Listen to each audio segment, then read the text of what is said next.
প্রথম আল্লাহ সৃষ্টি করেছেন কি? আল্লাহর কথার কোনো গুয়া মাথা আমি কিছুই পাই না। এই যে একটা কথা বলছে, আওয়ালুমা খালাকুল্লাহে ইশক, প্রথম সৃষ্টি ইশক। আওয়ালুমা খালাকুল্লাহে মিন নূরি, প্রথম সৃষ্টি নূর। আওয়ালুমা খালাকুল্লাহে আরশ, প্রথম সৃষ্টি আমার আরশ। আওয়ালুমা খালাকুল্লাহে রূহ, প্রথম আল্লাহ সৃষ্টি করেছেন কি? কলম। রুফিআতিল আকলামু ওয়া জাফফাতিস সুহুফ, কলম উঠিয়ে নেওয়া হয়েছে আর যা লেখা হয়েছিল সব শুকিয়ে গিয়েছে। কারণ প্রথম আল্লাহ সৃষ্টি করেছেন কি? কলম। কলমকে আল্লাহ বলেছেন লিখো। আল্লাহ কি লিখবো? উকতুব মাকাদির আল খালক, মহাবিশ্বের যারা আসবে সবার কি হবে না হবে সব লিখো। তো লিখে ফেলছে, এখন যা হবার তাই হবে।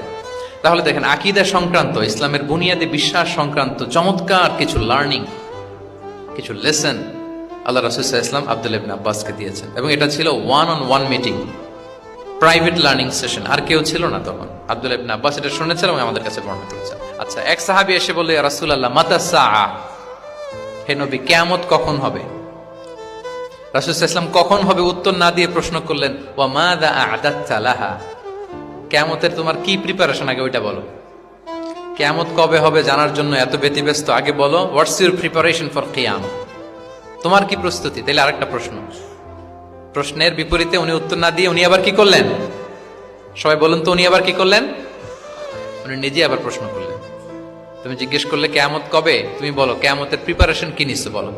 তো সে বলে যে লা শাই ইয়া রাসূলুল্লাহ, আমার কোনো প্রিপারেশন নাই, ইল্লা আন্নী উহিব্বুল্লাহ ওয়া রাসূলা, শুধু একটা জিনিসই আছে যে আমি আল্লাহ এবং আল্লাহর রাসূলকে ভালোবাসি। রাসূল সাল্লাল্লাহু আলাইহি ওয়াসাল্লাম বললেন, আনতা মা মান আহবাবতা, তুমি যাদেরকে ভালোবাসো তাদের সাথেই জান্নাতে থাকবে। আল্লাহ আল্লাহর রাসূলকে ভালোবাসো, তাদের সাথে তুমি কই থাকবে? জান্নাতে থাকবে। তাহলে প্রশ্নের পিঠে প্রশ্ন ছুড়ে দেওয়া। এরপর একই প্রশ্নের জবাবে ভিন্ন ভিন্ন জনকে ভিন্ন ভিন্ন উত্তর দিয়েছেন রাসূল সাল্লাল্লাহু আলাইহি ওয়াসাল্লাম। এটাকে এডুকেশনের ভাষায় বলে পার্সোনালাইজেশন। কি বলে?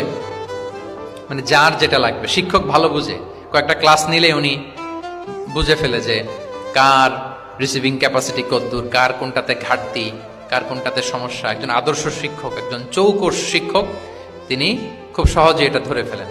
রাসূল সাল্লাল্লাহু আলাইহি ওয়াসাল্লাম হি ওয়াজ এ ভেরি গুড অবজারভার। তিনি বুঝে ফেলতেন যে কার কোনটায় ঘাটতি। ফলে একই প্রশ্নের উত্তর উনি এক একজনকে এক একভাবে দিতেন। কেন? Based on the need of the addressee, যার যেটা দরকার ওইটার উপর গুরুত্ব আরোপ করে, যার যেটাতে ঘাটতি আছে সেটাতে গুরুত্ব আরোপ করে তিনি এক একজনকে কি করতেন? এক এক রকম উত্তর। অনেক সাহাবারা এরকম প্রশ্ন করেছেন যে আইয়ুল আ'মালি আফদাল ইয়া রাসূলুল্লাহ, সবচেয়ে শ্রেষ্ঠ আমল কোনটা? তিনি এক একজনকে এক একটা বলেছেন। কখনো বলেছেন যে আল্লাহর উপর ঈমান আনা, আল ঈমানু বিল্লাহি ওয়াহদা। কাউকে বলেছেন যে আল জিহাদ ফি সাবিলিল্লাহ, কাউকে বলেছেন আস সালাতু ফি ওয়াক্তিহা, অন টাইমে সালাত